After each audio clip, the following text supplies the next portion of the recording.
seringkali terjadi dan seringkali kita berkata tidak sengaja. Itu sebabnya orang berdosa seringkali berkata jatuh dalam dosa.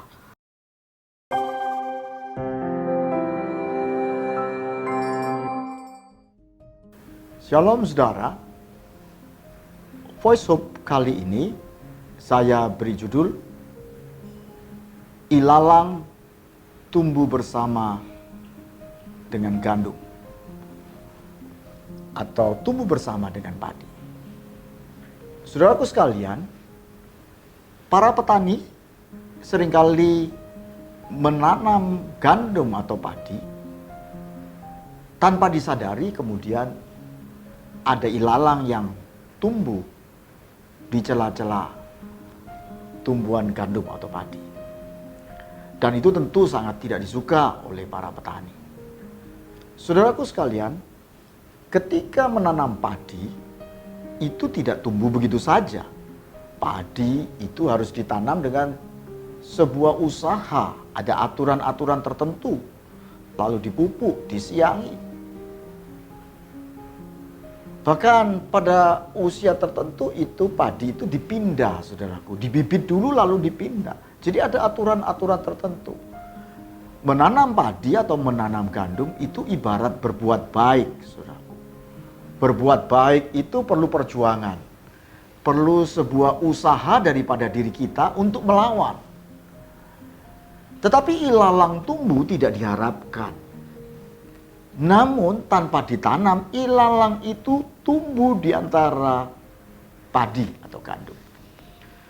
Nah saudaraku, perbuatan buruk kita seringkali terjadi dan seringkali kita berkata tidak sengaja. Itu sebabnya orang berdosa seringkali berkata jatuh dalam dosa. Untuk menyederhanakan atau membuat rasa bersalah kurang. Sehingga kalau kita bilang jatuh dalam dosa itu tidak sengaja. Dan memang demikian saudaraku, melakukan perbuatan dosa itu tidak dengan usaha, tetapi demikian mudah terjadi begitu saja seperti ilalang yang tumbuh di tengah gandum. Demikian juga saudaraku sekalian, bila Anda ini adalah seseorang yang sudah terbiasa berbuat baik, lalu juga ada tentu saja di dalam tengah Anda berbuat baik, ada saja orang-orang yang juga tetap, saudaraku sekalian, yang menyalahartikan perbuatan baik Anda. Sepertinya ada ilalang-ilalang yang tumbuh di antara gandum atau padi yang sedang Anda tanam. Tapi tentu saja Anda tidak perlu kecewa, saudaraku. Memang seperti itulah sifat ilalang yang tumbuh di tengah tanaman padi yang diusahakan.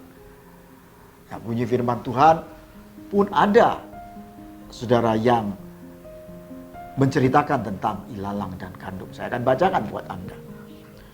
Matius 13 ayat 30. Biarkanlah keduanya tumbuh bersama sampai waktu menuai.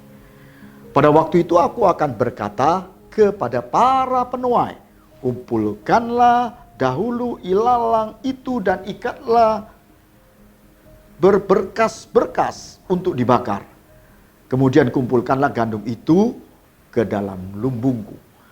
Jadi ini bercerita tentang biarkan tumbuh bersama ilalang dan gandum. Walaupun ilalang tidak kita harapkan. Memang saudaraku, ketika ilalang itu sudah tumbuh besar, saat kita cabut, maka nanti padinya atau gandumnya ikut tercerabut. Kecuali masih kecil, saudaraku sekalian.